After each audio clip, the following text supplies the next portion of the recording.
پہلے تو یہ جو سب سے بڑی چیز ہے عدالتی نظام میں بڑی تبدیلی، اس کو ڈسکس کرتے ہیں۔ یحییٰ، آپ سے آپ کی رائے جاننا چاہیں گے، ایک ایک کر کے ڈسکس کر لیتے ہیں۔ آئینی عدالت جو قائم کی جا رہی ہے اور اس آرٹیکل کے اندر جس طرح سے ان کے اختیارات، جس طرح سے دائرہ کار بتایا گیا ہے، کیا آپ اس سے مطمئن ہیں؟ کیا آپ کو لگتا ہے آئینی عدالت الگ کرنا اور جو اختیارات اس کو دیے گئے ہیں وہ درست طریقے سے ڈیفائن کیے گئے؟ دیکھیں، تھوڑا سا بیک گراؤنڈ ہمیں سمجھنے کی ضرورت ہے۔ پاکستان کی جو جوڈیشری ہے وہ 147 پہ آتی ہے 160 ملکوں کے اندر۔ مطلب یہ ہے کہ ہم بہت ہی لو پہ آتے ہیں۔ 60,000 کیسز پینڈنگ ہے سپریم کورٹ آف پاکستان میں، 2.2 ملین کیسز پینڈنگ ہے لوور جوڈیشری کے اندر۔ اگر گیلپ کا سروے ہوا جس میں پوچھا گیا کہ کتنا کانفیڈنس ہے پاکستان کی جوڈیشری پہ، جواب آیا 0، یعنی کہ 2% پاکستان کے کانفلکٹس جوڈیشری میں لینڈ کرتے ہیں۔ 98% کانفلکٹس جو ہیں وہ out of the court settle ہونا، لوگ چاہتے ہیں کہ out of the court settle ہو۔ تو پہلا بات تو ثابت ہوتی ہے کہ پاکستان کو یا پاکستان کی عوام سیلیبریٹ نہیں کرتی اس پاکستان کی جوڈیشری کو، کوئی اس پاکستان کی جوڈیشری کو ٹرسٹ نہیں کرتا۔ اس کا مطلب یہ ہے کہ ہمیں اس جوڈیشری کو ریفارم کرنا ہے، اور ریفارم کرنے کے لیے بہت ضروری یہ ہے کہ سب سے پہلے ہم اس پینڈنسی کو دور کریں۔ اب ہم آ جاتے ہیں کانسٹیٹیوشنل کورٹس کے اوپر، جو بہت پاکستان میں جب بھی کانسٹیٹیوشنل کورٹس کی ڈیبیٹ آتی ہے تکلیف لگ جاتی ہے۔ دیکھیں، اور ہارڈ فیکٹس کے ساتھ میں آپ کو بتاؤں گا، دیکھیں 77 کنٹریز کے اندر کانسٹیٹیوشنل کورٹس آلریڈی موجود ہیں، اور یہ کوئی افریقہ کے ملک نہیں ہے، یہ کوئی چھوٹی ڈیموکریسیز نہیں ہیں، اس میں فرانس اور جرمنی بھی موجود ہیں۔ اگر فرانس اور جرمنی جیسے اسٹیبلش ڈیموکریسیز کو ضرورت پڑ رہی ہے کہ اسپیشلائز عدالتیں بنائی جائیں کانسٹیٹیوشن کے میٹرز کو لے کے، جو بہت ہی اسپیشلائز میٹرز ہیں، تو پاکستان کی عوام کو کیا تکلیف ہے یا پاکستان کو کیا تکلیف ہے؟ دیکھیں جی، 60,000 کیسز پینڈنگ ہے سپریم کورٹ میں، ہمیں ضرورت ہے کہ پینڈنسی کو دور کریں۔ اب جو 184(3) کے ساتھ ہوا، جس کو کہا گیا ہیوبرس ایز جسٹس، جس کا مطلب یہ ہے کہ دیکھیں، اگر تو ہمیں یہ لگتا ہے کہ یہ جو 24 ججز ہیں، آج کے ہوں یا کل کے ہوں یا آنے والے ہوں، یہ کانسٹیٹیوشن کے ایکسپرٹس ہیں، تو ہمیں فار دا منٹ دو رائے سمجھنی چاہیے۔ دیکھیں، جو سپریم کورٹ میں ججز ایلیویٹ ہوتے ہیں، ضروری نہیں ہے کہ وہ کانسٹیٹیوشن کے ایکسپرٹس ہو۔ Constitution is a subject which has to be given importance in itself. بہت سے ججز کرمنل اور سول سن کے اوپر آتے ہیں، کانسٹیٹیوشن کو نہیں سمجھ پاتے، اور اس کی وجہ سے ہی جو کانسٹیٹیوشن ان کو رائٹس دیتا ہے کہ وہ ان کیسز کو سنیں، اس میں شاید ایک اسپیکٹیکل بن جاتا ہے اور فیصلے نہیں ہو پاتے۔ اسی وجہ سے 8 سال کا جو افتخار چودھری صاحب کا کریئر رہا یا میاں ثاقب نثار کا کریئر رہا، جہاں جو آپ باتیں کہہ رہے ہیں آپ کی رائے کا احترام، لیکن اس سے سوال یہ بنتا ہے، جب ہم پہلے آئینی عدالتوں کی ڈیبیٹ میں بھی پڑے تھے اور تب بھی ہم بار بار یہی سوال کر رہے تھے کہ آئینی عدالتیں ورسز آئینی بینچ، تو ایک سوال آئینی بینچز بننے کے بعد بھی ہمارا آنسر نہیں ہوا۔ ایگزیکٹلی جو آپ بات کر رہے ہیں، کمپیٹنسی، کیا آپ کو لگتا ہے وہ جو کمپیٹنسی کے سوالات آئینی بینچز میں بھی اٹھ رہے تھے، وہ طریقہ کار ججز لگانے کا، ججز اپوائنٹ کرنے کا، چیف جسٹسز لگانے کا، ان کی اسکروٹنی اور ان کی ایکسپرٹیز کو دیکھنے کا کانسٹیٹیوشنل میٹرز کے اندر، وہ اس میں درست کیا گیا ہے آئینی عدالت کا جب آپ نے ڈیسیجن لے لیا ہے تو؟ جی بالکل، جب constitutional benches versus constitutional court کا سوال آ رہا تھا تو پرابلم کمپیٹنسی کی ہی تھی۔ ایگزیکٹلی، مطلب یہ ہے کہ دیکھیں، کانسٹیٹیوشنل کورٹس کے لیے آپ کو ایک اسپیشلائز لوگوں کو ہائر کرنا پڑے گا۔ اس میں سپریم کورٹ کے ججز بھی ہو سکتے ہیں، پروفیسرز بھی ہو سکتے ہیں، ٹیکنوکریٹس بھی ہو سکتے ہیں۔ سوال یہ ہوگا کس شخص کو کانسٹیٹیوشن کا علم معلوم ہے، ضروری، جیسے میں نے کہا۔ اور اب سر میں اسپیسیفک ہو جاتی ہوں معذرت، کیونکہ ہم بس ٹائم بڑا کم ہوتا ہے، اس لیے ہم ذرا اس کو ڈیبیٹ کو کوئک رکھیں گے۔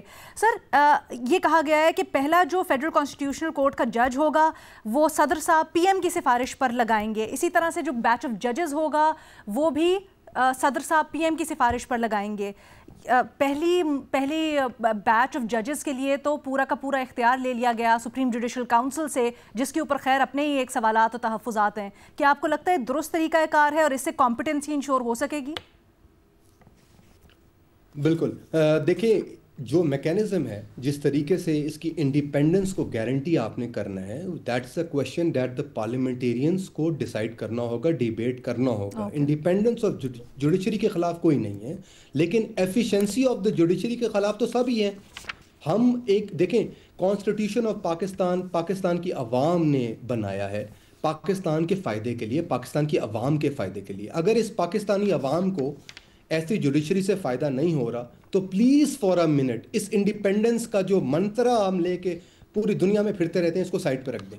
ہمیں ایسی جوڈیشری بنانی ہے جو پاکستان کی عوام کے لیے افیکٹو ہو, جو میرے جیسے اور آپ کے جیسے لوگوں کے لیے افیکٹو ہو. اس کا میکینزم ضرور پارلیمنٹ ڈیبیٹ کرے, اس کو بہتر سے بہتر بنائے, لیکن پلیز اس انڈیپینڈنس آف جوڈیشری کے اس فارمولا کے پیچھے چھپ کر ایسی جوڈیشری نہ کریٹ کرے جو دنیا کے لیے ایک بدترین ایگزامپل بن کر اور ہماری عوام کے لیے بدترین ایگزامپل ہو. تو میکینزم کو بہتر سے بہتر بنایا جا سکتا ہے, اور وہ پارلیمنٹیرینز کی وزڈم ہوگی اور انہوں نے ڈیسائیڈ کرنا ہوگا, اور وہ ڈیسائیڈ کرے. اور اس میں پی ٹی آئی کی شمولیت بھی ہونی چاہیے نا سر, آئینی ترمیم کے اندر. اسی کے اوپر تو سوال کر رہی ہوں آپ سے. چلیں آگے بڑھتی ہوں. میں آپ سے اس کا بھی سوال کیا تھا میں نے کہ جو اختیارات ان کو دیے گئے ہیں, اچھا جواب دے دیا. پھر تیسرا بڑا اہم ایشو سر, ججز کے تبادلے. اس میں خاص طور پر یہ کہنا کہ اگر کوئی جج ایکسیپٹ نہیں کرتا جس position, for example high court کا کوئی جج ایکسیپٹ نہیں کرتا اگر اس کو تبادلہ کیا جا رہا ہے دوسری کورٹ میں, تو وہ ریٹائر تصور ہوگا. کیا آپ کو لگتا ہے درست فیصلہ ہے یا درست تجویز ہے؟ دیکھیں بالکل اس پہ دو رائے ہو سکتی ہے. میرے خیال میں اس کے اوپر پارلیمنٹ کو ڈیبیٹ کرنی چاہیے. بہت سی کچھ اس کے اوپر سچویشنز ہیں. دیکھیں اسلام آباد ہائی کورٹ کے اندر جو پریکٹسنگ لائرز ہیں وہ پچھلے 5-10 سال سے ایک بات کو بہت زیادہ بول رہے تھے کہ اسلام آباد کے اندر کرمنل کیسز کو سننے کے لیے کوئی اسپیشلائز جج نہیں رہے. شوکت عزیز صدیقی جب ریٹائر ہوئے تھے اس کے بعد ایک پرابلم آ گئی تھی کہ اسلام آباد کے اندر کرمنل اور سول کیسز کے لیے ججز نہیں تھے, اور ہمیں منگوانے پڑے تھے کیونکہ پروونس سے. اور پھر سینیورٹی کے معاملے کے اوپر یہ سارا پرابلم جو ہے وہ آ گیا. لیکن ٹرانسفر اور ججز کے اوپر ہم نے یہ ضرور دیکھنا ہے کہ دیکھیں کوئی جج ٹرانسفر ہونا نہیں چاہے گا اگر اس کی سینیورٹی, اگر ایک جج 20 سال سے لاہور ہائی کورٹ کا جج ہے اور وہ اسلام آباد کے اندر آ کر بالکل زیرو سے شروع کرے گا تو اس کی تو کنسنٹ نہیں ہوگی. آبویس سی بات ہے. اس کا مطلب یہ ہے کہ وہ پروویژن تو ڈسٹروائے ہو گئی. تو کانسٹیٹیوشن کو اگر آپ نے انٹرپریٹ کرنا ہے تو آپ نے انٹرپریٹ اسی مینر میں کرنا ہے کہ اس کی افیکٹونیس ہو. کوئی جج آنا نہیں چاہے گا اسلام آباد میں یا لاہور میں یا کراچی میں اگر اس کی سینیورٹی جو ہے وہ اتنی افیکٹ ہو جائے گی کہ وہ بالکل ہی 1 سال جو پہلے جج بنا ہے اس کا بھی لوور ہو جائے گا. تو بہت سی چیزیں ہیں. دیکھیں میرا جو آرگیومنٹ ہے وہ یہ ہے, آل دیز کویشچنز لینا جو آپ پوچھ رہی ہیں یہ بہت امپورٹنٹ کویشچنز ہیں.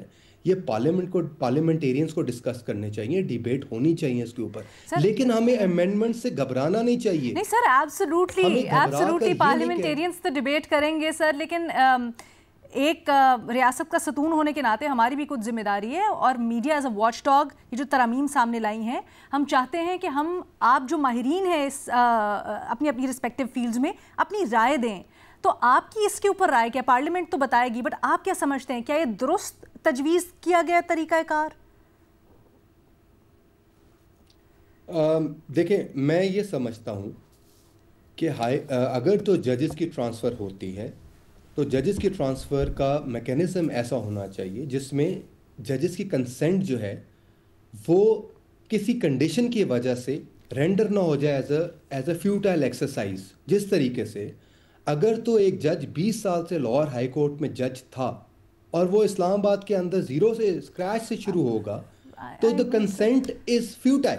مطلب میں تو نہیں موو کروں گا اگر میں جج ہوتا تو میں ایگزیکٹلی یہ پوچھ رہی ہوں. تو ابھی جو طریقہ کار دیا گیا ہے, جو تجویز کیا گیا ہے, اس میں تو کہا گیا ہے کہ اگر آپ نہیں راضی ہوتے تبادلے کے اوپر تو آپ ریٹائر تصور ہوں گے. تو آپ کے خیال میں یہ غلط تجویز ہے, اس کے اوپر نظر ثانی کرنی چاہیے حکومت کو؟